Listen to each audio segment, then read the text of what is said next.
I wore this dress today for you, Mom. Breezy, floral, dancing with color. Soft, silky flows as I walk. Easter Sunday, and you always like to get dressed. Go for brunch. Maybe there's a good movie playing somewhere. Wrong religion, we were not churchgoers, but New Yorkers who understood the value of a parade down Fifth Avenue.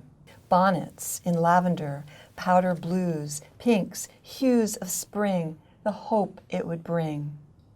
We had no religion, but we did have Noodlekugel, grandparents, dads who could fix fans, reach the china on the top shelf, carve the turkey. That time has passed. You were the last to go, Mom, and I still feel bad. I never got dressed up for you like you wanted me to. I had things to do. But today in LA, hot the way you liked it, those little birds you loved to see, flitting from tree to tree, just saw one, a twig in its mouth, preparing a bed for its baby, might still be an egg.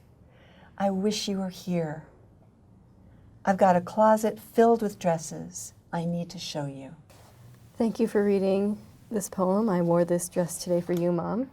For me, this poem actually brought back memories because my parents used to make me dress up when I was a kid to go to Sunday school, and we had these terrible saddle shoes that we wore. They were very uncomfortable. And you talk in the poem about not dressing up for your mother. Is this autobiographical for you, or is this more of a persona? I think it's both. Mm-hmm. When I was a little girl, I loved to get dressed up. And I did grow up in New York City, and she would buy these dresses for me and lay them out on the bed. And of course, I loved it. But it was when I was older, as an adult, and I moved to LA, and she moved to LA, she still wanted to get together on Easter Sunday. It was still a thing for her. And it was no longer a thing for me. And I felt bad about it after she passed away. So it's sort of a mix of some truth, some not truth. But the feeling, I think the feeling in the poem is true. And the facts are not necessarily true. But the emotion of missing her, of wishing I had spent more time with her, or done something just because she wanted me to. Yeah. That's real. Easter's also a time of rebirth. And I think some of that comes through in the poem, in the last part where you write about the bird building its nest. Would you say that would be indicative of, in your own life, starting your own family?